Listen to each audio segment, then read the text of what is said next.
Yo! President, we have an equally important part of the agenda today. We'd like to recognize our minority floor leader, Senator Alan Peter Cayetano, to deliver the contra sona or his observations from the State of the Nation address yesterday. May we recognize our distinguished minority floor leader? We recognize the gentleman from Taguig City, our good minority leader, Senator Alan Cayetano. Thank you, Mr. Senate President, Majority Leader, dear colleagues. And before we start, O ayan, malinaw ha. Maigi na nagkakalinawan tayo dito sa PH Update. Kasi pagka binabanggit yung mga katagang oposisyon, naglulundagan itong si Risa Hontiveros, Kiko Pangilinan, Leila de Lima, Shell Jokno, na kesyo sila daw ang United Opposition. Kabalbalan!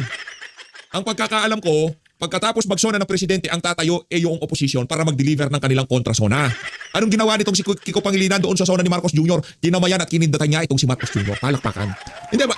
At least, ngayon pa lang nagkakaliwanagan tayo dito sa PH Update. Isang like at isang subscribe. Masaya na ho tayo dyan sa mga gusto sumali sa ating community. Yung join button, nandyan lang ho sa baba. Kaya pagka sinabi, nito mga dilawan na to, pinklawan na to, mga makakaliwa na to, sila yung kung tawagin United Opposition. Linoloko ho kayo ng mga yan. Pakinggan ho natin ang ating Senate President ng Bayan, Senator Alan Peter Cayetano. Game! may I congratulate also the Senate President for his speech yesterday. Akma talaga sa panahon. Thank you for reminding us to settle down. May we also remind you to settle down since you're still single. Aray ko. Pero mahirap yata yun, minority leader. Mahirap na masaya. Thank you, Mr. President. May I start by reading a verse from a prophet who is respected by Muslims, Christians, and Jews. Jeremiah said in Jeremiah 29:11, "For I know the plans I have for you, declares the Lord, plans to prosper you and not to harm you, plans to give you hope and a future." God talks about plans. Wala pong sino man sa atin ang magsasabi ng plans o plano na walang vision. Vision is contingent on actions. So siguro po sa privilege ng oposisyon at ng minority na magbigay ng kontrasona, napakalaga po na meron tayong isang bagay na pagkakasunduan bilang mga Pilipino, which is a common vision. But in Jeremiah 29:11, when God says He will give us hope in a future, the plans comes from Him. But if we choose our own plans, or if we choose the plans of the devil, the reverse will happen. We will not have hope, we will not have a future, and instead of prosperity, we will have harm. Many times in the 1980s, I asked my dad about politics, about government, governance. Minsan tinatanong ko, bakit marami kang kaibigan sa oposisyon? Bakit marami kang kaibigan sa media? Bakit ganyan ang debate sa batasan pambansa? Ano ang issue ng Marcoses at ng Aquinos? Not knowing that two of them will be my colleagues today. Not knowing that we will have a President Aquino and President Marcos much later. But there was always a common thread in the answer of my father when I would ask him questions. He would say, para sa inyo to. Para sa mga kabataan to. Kayo pag-asa. Para sa next generation ito. It is in that spirit that when I read the Bible and see the Father's heart, the relationship of a father and a son should be the relationship of leaders of a country, leaders of a province, leaders of a city, leaders of a barangay, which is constituents. So payagan niyo ako, Mr. President, na ipagpatuloy itong conversation na to na tawagin nating kontrasona sa pamamagitan ng pagtatanong ng isang anak sa isang ama at pagsasagot ng isang ama sa kanyang anak. So syempre po ang unang tanong ng bata o ng anak, Tay, Tatay, Dad, ano po ba ang state of the nation? Syempre po, sasagutin natin siya, anak, ang state of the nation ay isang paglalahad ng estado o kalagayan ng ating bansa. Kamusta ang ating komunidad? Kamusta ang ating gobyerno? Ang ating ekonomiya? Maganda ba takbo ng buhay? Hirap ba ang ating mga kababayan? Tay, bakit po kailangan ng state of the nation? Sagot po ni Tatay, para may starting point tayo na pag-usapan natin nasaan ba tayo ngayon? Saan ba tayo papunta? Paano tayo pupunta doon? Ano ang vision, goals, plans, at mga programa? Ano ang pananalapi na kailangan natin para ma-achieve yung vision na yon na gusto natin puntahan? Kaya kasunod parati ng SONA ang pag-deliver ng Executive Department ng national budget or yung kanilang proposal sa both houses of Congress. Anak, nasa demokrasya tayo. Kaya hindi pwedeng diktahan lang tayo. Kailangan natin ng national discussion. Pag-uusap para magkaisa tungo sa isang vision or pinagkaisahan vision para sa ating bansa at ating kababayan. Watak-watak na nga tayo. Lalo pang nagkakawatak-watak kapag may mga suliranin o crisis. Ano kaya ang pwedeng magpakaisa sa atin? Or ano po kaya ang pwedeng magbigkis-bigkis sa atin? Una po, ang pagmamahal sa Diyos. Pangalawa ho, pagmamahal sa isa't isa. Pero ngayon po, pag binabash natin yung isa't isa, nagagamit na rin ng Diyos, nagagamit din yung pagmamahal sa bayan, pagmamahal sa isa. So may I propose that we work together for a common vision. We will disagree how we get there. We will disagree what to prioritize, how much to put where, how much time to spend on each issue. But if we agree on a common vision, then we have something to truly give the next generation. Tay, ano po ba ang vision? Ano po ba ang goals? Ano po ba ang plans? Vision ay siyang nakikita ng isang leader o ng isang community. Ito ay isang kaisipan na kung saan niya gustong dalhin ang kanyang pinamumunuan. Kailangan ng pagkakaisa papunta sa isang vision. I'm reminded of the story told by many people, including Dr. Miles Monroe, of the story of Walt Disney. There was this particular ride that was going to be groundbreaking, first of its kind sa Disneyland. He put a bench, he continued to just look at that area, then started drawing, then called his engineers at sinabi niya sa engineers, eto ang gagawin natin bagong ride. Magiging bagong section ito ng Disneyland. He died before it was completed. When it was completed, the MC called the wife and said, before he passed the mic sa asawa, sabi niya, nakakalungkot because hindi makikita ni Mr. Walt Disney yung project niya. So pagkuha po ng mikropono ng asawa, sabi niya sa MC, ikaw ang nagkakamali. Kasi ayan yung upuan, no? Araw-araw nakikita ng asawa ko yung project kasi may vision siya. Tayo, ngayon lang natin nakita yan.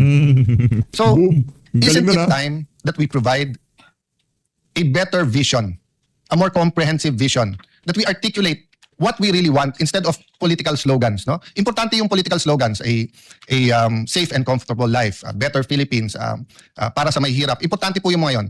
Ngunit napaka-importante po na may shared vision tayo. Tayo, ano po naman yung mga plano? Ang plano ang sasagot sa mga tanong na paano natin ma-achieve yung vision? Paano tayo makakapunta sa gusto natin paruunan? Ang plano ay dapat may mga goals. At ang goals ay dapat nababase sa kakayahan at potensyal. Huwag tayo gagawa ng goals na hindi naman kayang i-achieve dahil pambobola lang yon. Pero wag na din nating maliitin ang ating mga sarili. Wag nating sasabihin okay na yung grade na 75 kung kaya natin ng 80. Wag nating sabihin okay na yung 80 kung kaya natin ng 85. Potential is very important. Para malaman natin ang potential, may proseso ng analysis at comparison. Kailangan natin maikumpara sa tamang paraan ang ating bansa na ikumpara sa mga mauunlad na bansa at sa mga bansa na ka-level natin. Tulad ng Singapore, Thailand, Vietnam, Malaysia, at mga bansa na mas maunlad sa ating katulad ng Japan. Of course, ngayon sasabihin natin Korea, but once upon a time, baliktad yung storya. Balikan po natin yan. Tay, magbigay ka naman ng halimbawa. Anak, tignan nyo yung GDP per capita natin in current dollars. Ng 1970, ang Thailand ay 197.1, ang Vietnam dahil gera doon, 67, ang Philippines ay 200.9. Ng 1980, ang Thailand ay 708, ang Pilipinas ay 767. Never mind Vietnam, they were still at war, it was 46. 1990, 1,559.1 ang Thailand, 803 na lang ang Pilipinas, dumoble na. Mula sa pantay lang ng 1970, in 20 years, doble na. In the year 2000, tumaas din tayo from 800 to 1,050.8, pero tumaas din ang Thailand ng 2006. 2010, 4,973, tayo 2,162. Hindi ko na isa-isahin yung mga bansa, pero tignan nyo po. Sa ngayon, Thailand, 8,056. Pang 87 sa mundo. Pilipinas, 4,170. Pang 119 sa mundo. Vietnam, 5,066. Pang 101, pang 111 sa bansa. Pero tignan nyo po, 1970, 67, 1980, 46, 1990, 98. Hanggang 1990, $100 lang ang per capita nila. 2,404. 2010, it was 1,600. Pero ngayon po, nasa 5,000 na. Malaysia, 13,000. Singapore, 98,000. South Korea, 36,000. Japan, 35,000.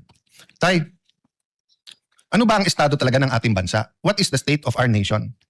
Ang estado, anak, ng ating bansa, ang ating bansa ngayon ay dumadaan sa kahirapan. Mahirap, anak. Mahirap. Mahirap, ngunit malaki ang potensyal. Mahirap, ngunit may dahan-dahan na pagbabago. Mahirap, ngunit malaki ang potensyal. May mga pagbabago, ngunit puno ng pagsusubok. Puno ng pagsusubok at ng peligro. Hirap ang mga namamasadang tricycle at jeep, mga riders. Hirap sa taas ng presyo ng diesel at kuryente.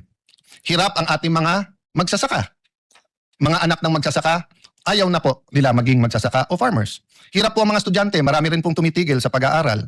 Hirap po ang ating mga OFWs kasi tumaas man ang presyo ng dolyar, labis din tumataas ang presyo ng bilihin at ng kuryente sa ating bansa.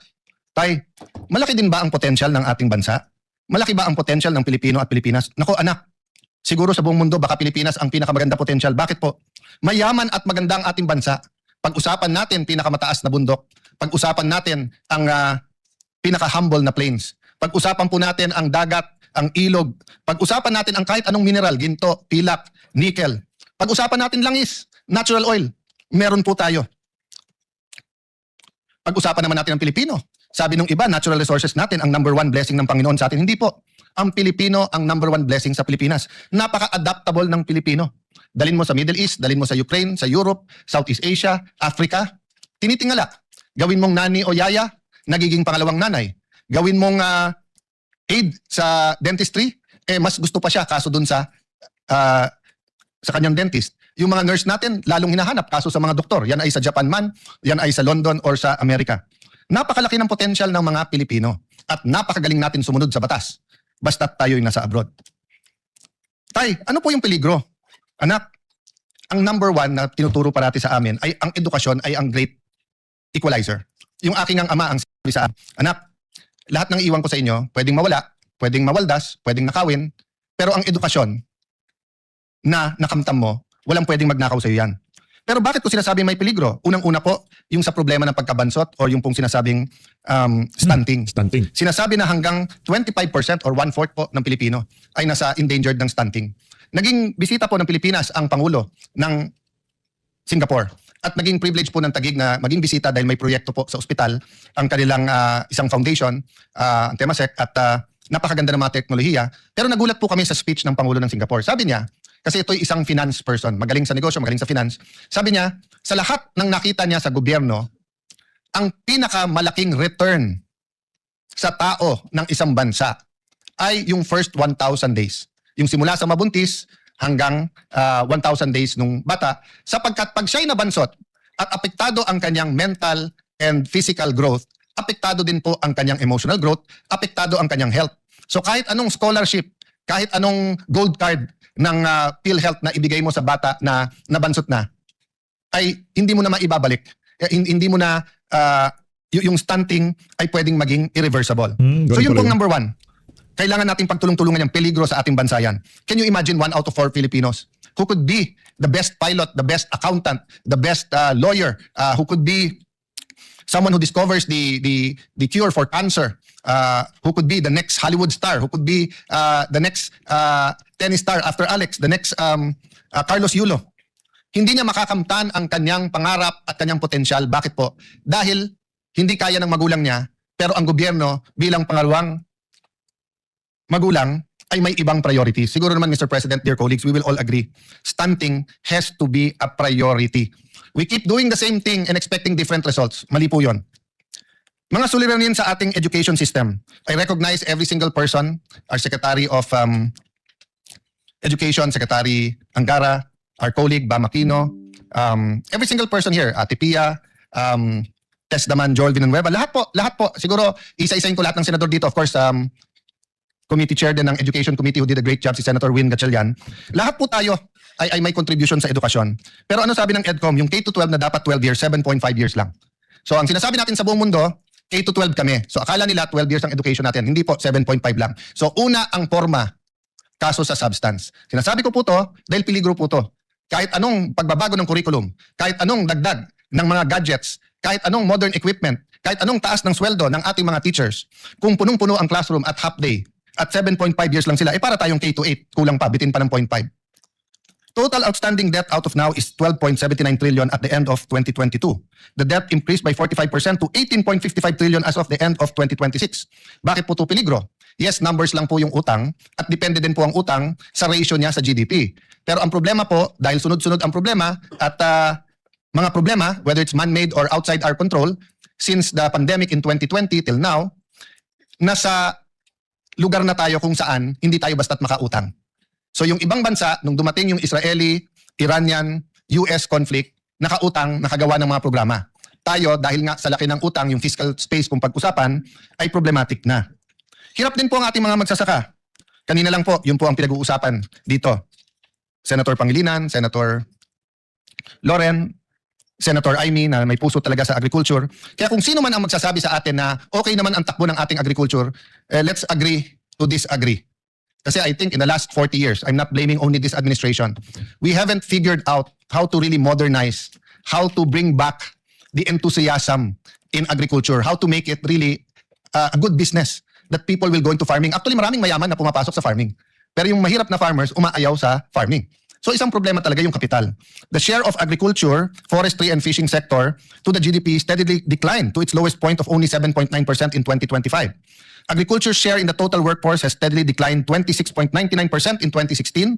8 years lang po. In 2024, it was only 20.61% as the economy shifts towards services and industry. Maganda naman po ang services at saka industry. Pero nakita natin yung problema ng supply chain.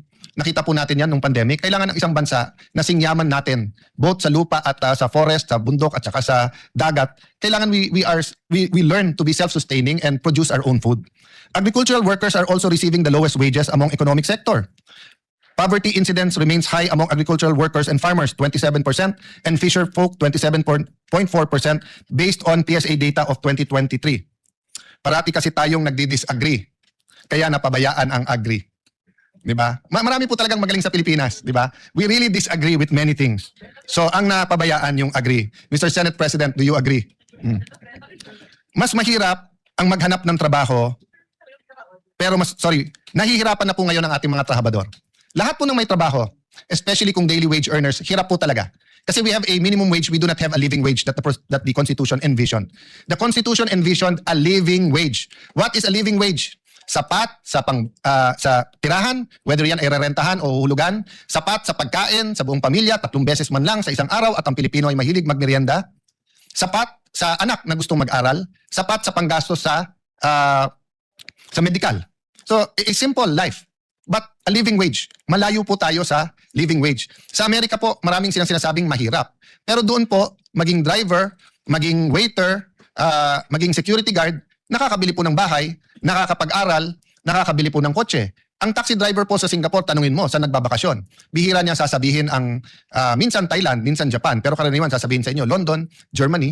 Ang ating pong mga taxi driver, hindi makapagbakasyon kasi isang kahig, isang tuka. Pero kung nahihirapan po yung mga may trabaho, nahihirapan po ang mga walang trabaho. Yung naghahanap pero walang mahanap na trabaho. Simula po, at least po yung mga kasing edad ko, kasama po ang Senate President, kasama po Senator JV, Senator Migs, Senator Cheese, si Senator Padilla ata, sing edad ko rin. Namulat na po kami na may OFWs. And may lugar po na mabibilib ka, for example po, ibang-iba ang akalain ko sa Saudi. Pero pagdating ko doon po, kahit draftman kahit hindi po siya architect or engineer, bossing-bossing doon. Talagang sanay sa mga lugar, etc. No? May mga peligro din, pero lalo po kung ikaw isang professional, ikaw isang architect, for example, doon, na pagtatapos yung anak at magka-ambisyon man sila na yung anak nila ay magtrabaho din doon, it is from strength to strength or from one level of socio-economic status to a higher level. Hindi katulad po, for example, ng iba nating mga nani sa Hong Kong na ang kinikita ay katumbas po ng 18 to 25,000 pesos. Kung 5 yung anak, it barely pays the bill. So malamang po yung asawa OFW din. So malamang po yung anak kay tita or kay tito or kay lolo o kay lola tumitira at lumalaki. At ang problema, dahil nga sa poverty, hindi rin po nakakatapos yung iba. Second generation sila na OFWs, pero hindi tumaas ang antas ng trabahong at ng kita na inaasam-asam nila.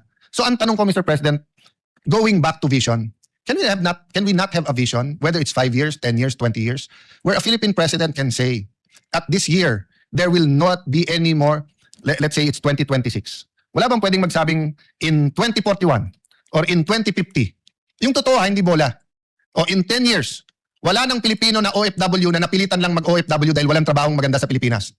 So you will always have expats, you will always have OFWs who want to work somewhere. So if artists love Europe, let them go to Europe.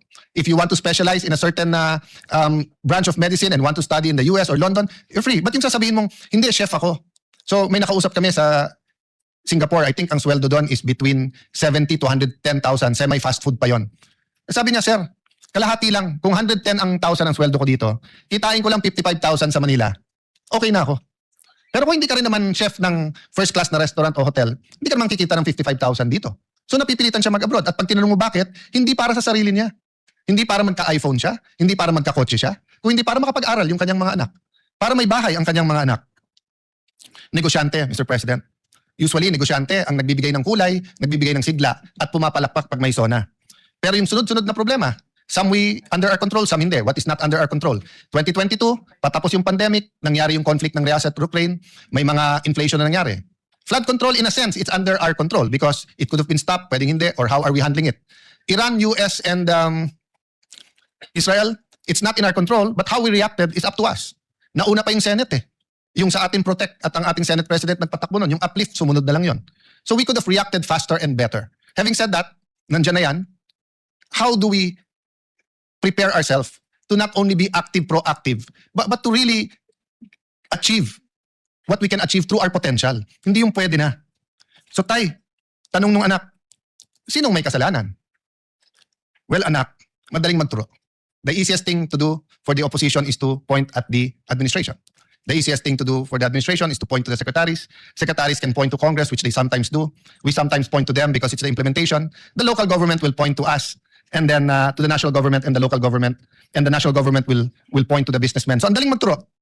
Pero siguro anak, for the sake netong state of the nation at paano tayo magkakaroon ng common vision, sabihin na lang natin ganito, parati naman merong kasalanan, pero ang pag-usapan natin, sino may responsibilidad?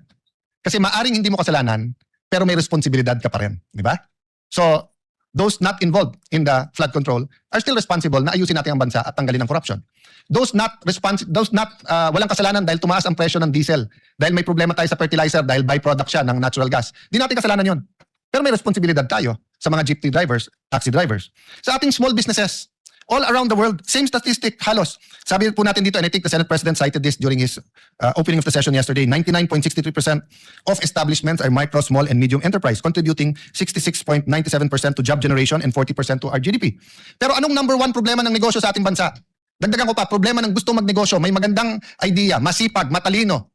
Pero ang problema, walang kapital. Pag tinanong ng gobyerno, ang gobyerno, saan kami kukuha ng kapital? Sasabihin bangko. Hindi ka naman basta pautangin ng bangko eh. Land bank nga eh. Nasa batas na nga na magpautang sa magsasaka. They'd rather pay the fine than magpautang sa mga agribis na maliliit.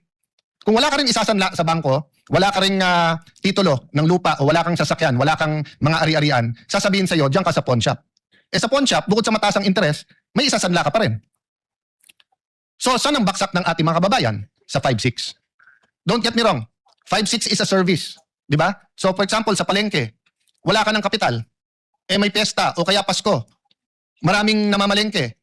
Eh kung kikita ka naman ng more than 20% in 1 month, let's say 25-30% tubo mo o kaya 10% per week, so 40% a month, kapit ka na sa patalim sa 5-6. Kasi yung 5,000 mo, babayaran mo ng 200 a day, 6,000, may get 20%. Pero napakataas pa rin nun. Ang yumayaman sa Pilipinas, yung nagpapautang ng 5-6, hindi po yung umuutang. So pagdating po sa gobyerno, sabihin, ilan administrasyon na, sir? Bakit hindi natin magaya yung 5-6? Bakit hindi tayo magkaroon ng programa? Ano to ha? The estimates are 20 billion, 50 billion, 200 billion. It's big business. Ano sagot ng gobyerno? 5-6? May pamalit pa tayo doon? Ang sagot ng gobyerno? 6-7. 6-7 lang. O i-google nyo yung 6-7, walang ibig sabihin. So balik ka na naman sa 5-6. Children in conflict with the law. Yan ay isang debate. Mainit ang debate dyan. Pero hindi ba mga kababayan, mga kapwa magulang, kung itong tatay na to ay sinasagot po ang tanong ng anak? Responsibilidad din yan ng magulang, ng teachers, ng simbahan, ng mga komunidad. Sabi nga po, di ba ni Hillary Clinton, it takes a village to raise a child. Yes, there is something that caused that child to become violent. Whether siya ay may mental disease or problem, whether siya ay na-depressed, whether siya ay ginamit ng mga kriminal, the point is, Mr. President, there is a blame, but there's also responsibility. Pag ang isang lugar, whether sa US yan, whether sa Latin America, whether yan po ay sa Africa, whether sa Tondo, whether it's in any rough neighborhood, at sasabihin marami ng gangs yan, it is our joint responsibility. In the end, there is a specific blame and there is a general responsibility. Habang usapan natin yan, mahabang usapan yan, Mr. President, but eventually, we do have to discuss it sincerely and very deeply. Tay, bakit mahirap ang ating estado? Ano ba ang pumipigil sa ating bansa? Well, may mga bagay nga na wala sa ating control, yung mga external. May mga bagay na nasa ating control. Pero may mga bagay din na ina-address natin directly, pero ang problema, kultura. For example, we have to address corruption. But we have to address the culture of corruption. Sasabihin natin, wag magnakaw sa flood control, pero ina-address ba natin ang pandaraya pag nangungopya sa exam? Ina-address ba natin yung simpleng pagsisinungaling sa araw-araw? Ina-address ba natin na sa bawat kailangan ng Pilipino, lisensya, business permit, real property tax, customs, ay may lagayan? So the culture of corruption continues to lay hold And as a Christian, I believe there's a spiritual aspect to that battle. There are spirits that control, di ba, that are principalities and authorities. Kaya sabi sa Bible, you have to bind, then you have to occupy. Hindi sapat na mawala yung iba't ibang scam. Kaya nga palaki ng palaki ang scam sa ating bansa. Policies ay nagpapahirap din sa atin. Nabanggit ko na kanina yung K-12. Mukhang tama si Senator Jinggoy Estrada. Tanggalin na natin ang 1 o 2 taon sa senior high kasi K-10 na 10 taon na nag-aaral ang bata na mas kumpleto ang gamit niya ay mas mabuti kaso sa K-12 pero 7.5 years lang ang pinapasok ng ating bata. Another example, ang bata ngayon karaniwan sa highly urbanized ay half day. Sabi niya, Tay, ang ganda naman ng tinuturo ng aming mga teachers. Magagaling naman ng aming mga teachers. Yung nasa mga religious schools, parochial school, Christian schools, yung mga nasa madrasa, Brother Robin, no? Sabi, maganda naman tinuturo sa amin eh. Maka Diyos. Eh anong problema? Hindi po kung ano tinuturo nila, kung anong nakikita nila. Children learn by what they see, what they experience, not by what they are taught. So Mr. President, that's a lesson. Mr. President, that's a lesson to us. It is a lesson to us, Mr. President, that in everything we do, the children are watching. And they learn from that. So whether it's the internet, television, whether it's news, whether it's cartoons, whether it's video games, all of this influence them. So what's the solution? Maging klaro kung ano tama at kung anong mali. Diba? Kahit mapanood nila, pero nakita nila, eto, naparusahan dahil mali, matututunan nila mali. Pero Mr. President, pag nakita nila yung mali, nagiging tama sa matatanda. I remember in the 1980s, yung kasama ko parate, he was in the Marines and they were asked during martial law to lecture about not having colonial mentality. Ano po ang ginawa nila? Nagtuturo na ang local is as good as imported. And then kumuha ng sigarilyo, at the time dito pa pinapasok yung sigarilyo, kinuha Blue Seal. So, yung mga tinuturuan, hindi matuto. Mr. President, pumunta ka ng Hong Kong, Singapore. Sabi ni Senator Pia, pati sa Thailand. Napaka-liberal na nga sa Thailand dahil ang cannabis ay pwede. Pero ang vape hindi. I think kay Senator Win Gatchalian, ang ating Senate President, without an S, sorry. Ang halimbawa, ang nagsabi na may nagpakita ng statistics, I think that was 2 years ago, 3 years ago, na despite being heavily regulated, hindi na re-regulate. Halimbawa sa Baguio City, inulat mismo ng City Health Office na may 350 menor de edad ang nahuli dahil sa pag-vape sa loob ng 1 taon. Ayon din sa isang survey, 1 sa bawat 7 kabataan Pilipino na edad 30 hanggang 15 ay kasalukuyang gumagamit ng vape. Nakita din na malaki ang tinaas ng paggamit ng vape ng mga kabataan nitong mga nakaraang panahon at mas marami ring kabataan dati namang hindi naninigarilyo ang nagsisimulang gumamit ng vape. Tay, ano naman yung issue sa PhilHealth?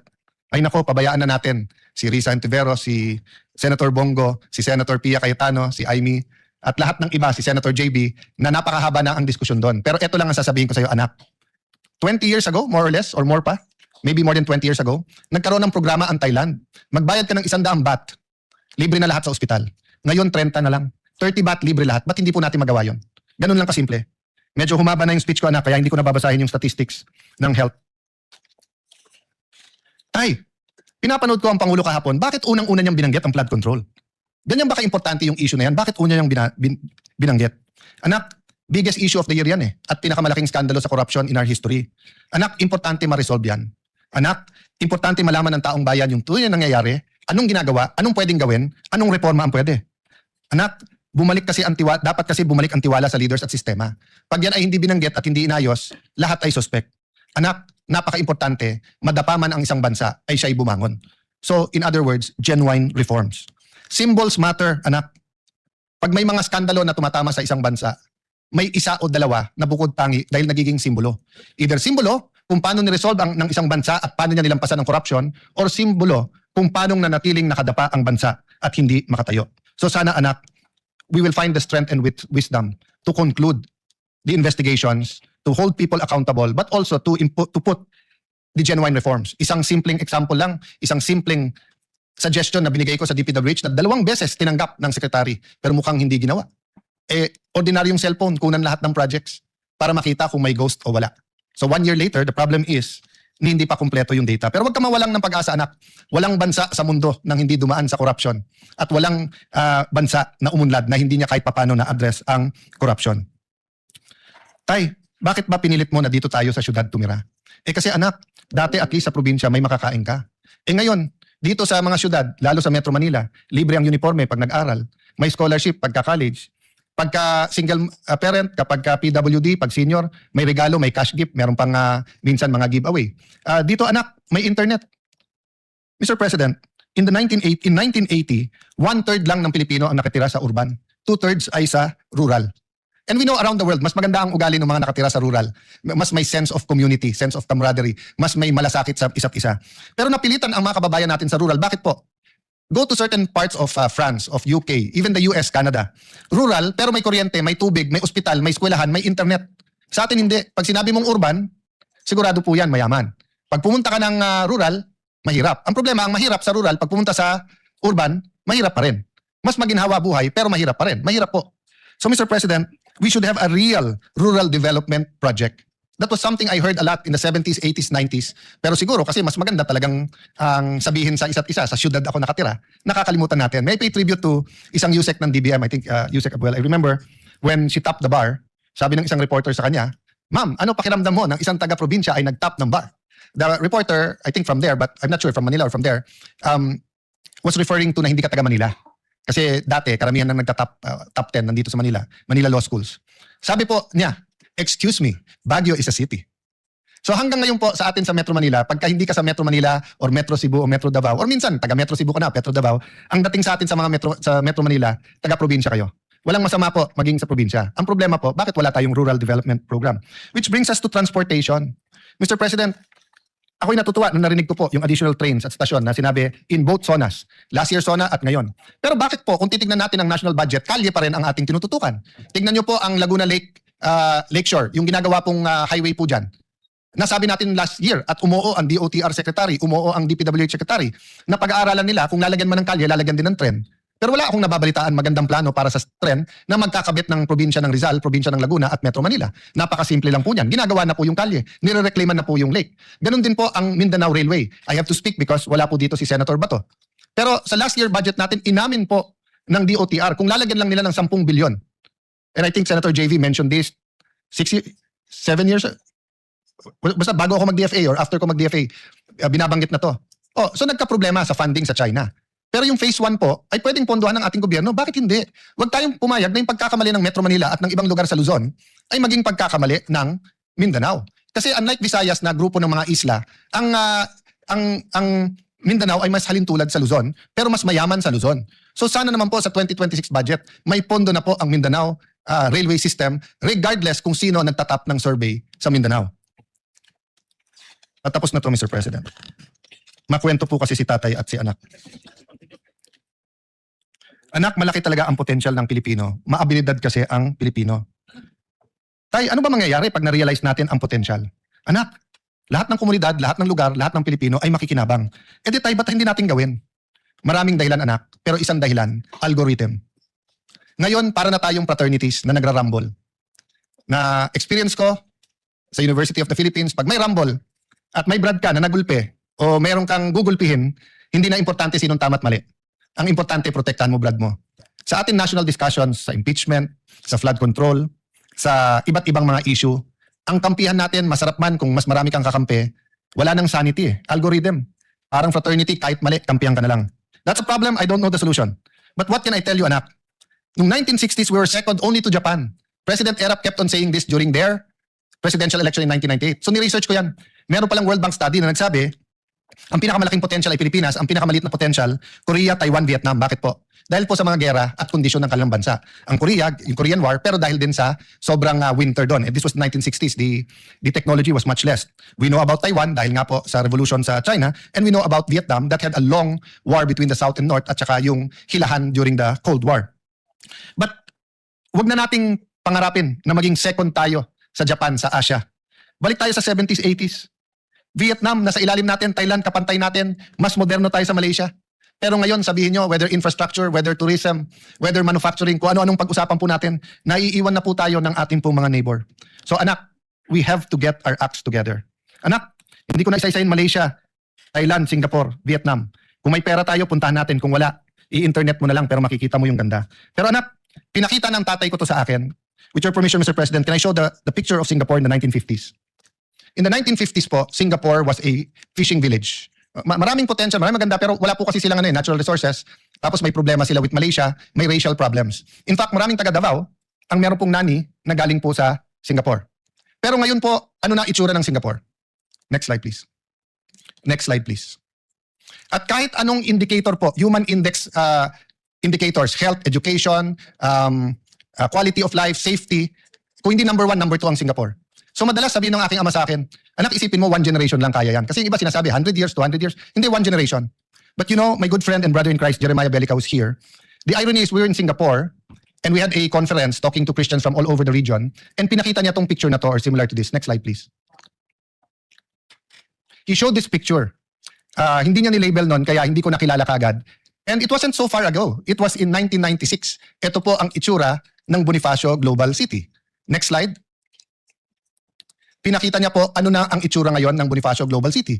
In 20 to 30 years po, not only did a city rise from 5 million a year in 2009 na budget sa scholarship, 1 billion na ngayon. From a few hundreds to a few thousand, more than 50,000 scholars, between 15,000 to 80,000 pesos. From Fort Bonifacio, catering to mostly Metro Manilan richer cities yung nagtatrabaho dyan. In the last 10 years, napakaraming engineers, abogado, chef, na nag-graduate mga professionals dahil nga nag-rise up in less than 30 years. Next slide, please. President Pinoy saw the potential. So this is just a comparison. Next slide. Ilan administrasyon ang sinubukan ibenta yung part ng FTI? 2012 po to. Ano na itsura ngayon ng Arca South? I was there last Sunday. Sa Landers, dinala ko yung anak ni ate at mga pamangkin ko. Next slide, please. It's turning out to be, quite a beautiful development. At yung traditional barangays ng Senate, ang Signal Village, Marlica Village, ang Upper Bikutan, Western Bikutan, napakaraming residente ang naglalakad na dyan. So Mr. President, kaya po natin. I don't have time now and I don't have the pictures of how Cebu City, Mandaue, Davao City, Iloilo, Bacolod, your city, Mr. President, Valenzuela, Mandaluyong, Cagayan de Oro. I was thinking if I'm going to mention the city of Senator Jinggoy and Senator JV, but I will mention San Juan. No? But my point is, Mr. President, may pag-asa eh. Hindi mo kailangan maghintay ng matagal.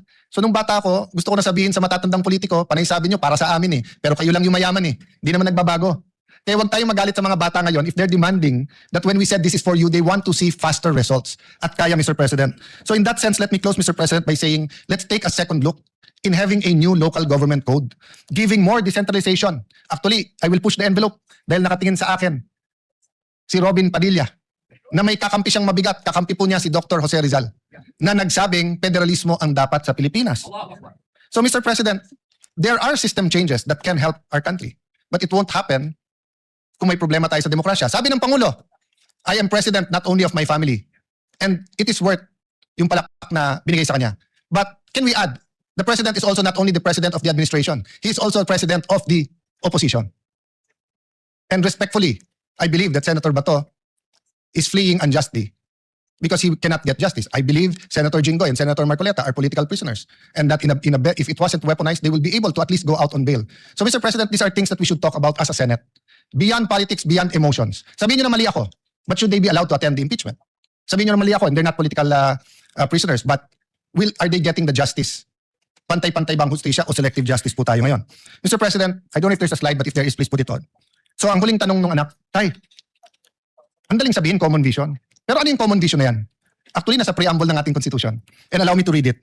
We, the sovereign Filipino people, imploring the aid of Almighty God, in order to build a just and humane society and establish a government that shall embody our ideals and aspiration, promote the common good, conserve and develop our patrimony, and secure to ourselves and our posterity the blessing of independence and democracy, under the rule of law, and a regime of truth, justice, freedom, love, equality, and peace, do hereby ordain this Constitution. Anak, ito ang batas ng ating bansa. Pero may mas mataas na batas dito, ang batas ng Diyos. Anak, ang isang bansa na hindi niya kilala ang kanyang sarili, yung walang identity, walang mangyayari. So Mr. President, let me put that forward. Whether as individuals, as a community, as a country, let me quote Dr. Miles Monroe, identity is important. Who am I? Second, what am I meant to do? A question of purpose. What is the purpose of the Philippine nation? And third, destiny. What am I meant to do? If we understand the preamble of the Constitution, we understand the law of God, we understand our destiny, purpose, and identity, we will be on our way. So let me close by telling our mga anak, manampalataya po tayo, anak. Let us believe, but let us act. Faith without action is dead. Sabi sa Jeremiah 29:11, for I know the plans I have for you, declares the Lord, plans to prosper you and not to harm you, plans to give you hope in the future. But it is followed by Jeremiah 29:12 and 13. Then you will call upon me and come to pray to me, and I will listen to you. You will seek me and find me, and you will seek me with all your heart. So that's my prayer today, Mr. President, that despite the toxic politics, despite our disagreements, let us all seek God and have faith that when we seek him, we will find him. And when we find him, he will show us his plans to prosper us and not to harm us, plans to give us hope in the future. Thank you, dear colleagues, for this opportunity.